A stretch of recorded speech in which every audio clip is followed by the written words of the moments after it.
Dan benda ni dicerita dan dibongkarkan oleh isteri bilioner Tun Daim dalam podcast bersama KJ lah kan, tu Puan Naimah. Lubuk duit tempat orang kaya melabur ni bukan insurans dengan bukan unit trust kan. So depa buh duit dekat satu tempat yang orang biasa ni tak tahu. So ada satu segmen tu dicerita Tun Daim ni dia ada three loves.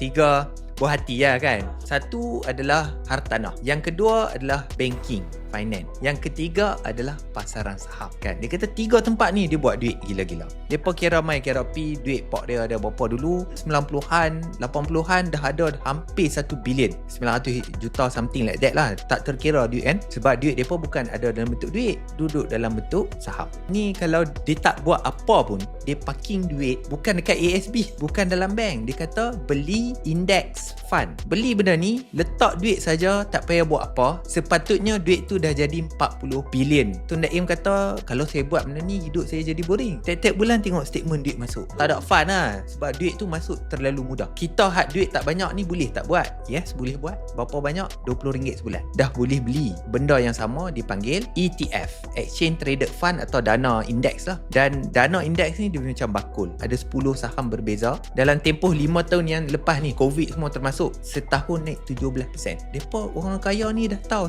Dan depa tak buat sebab boring. Yang kita duk pergi letak dekat ASB 5%, FD berapa 3%, dan rupanya benda ni ada dan tidak dipromot. So ilmu ni lah kita ajar dalam webinar Percuma Niaga Saham.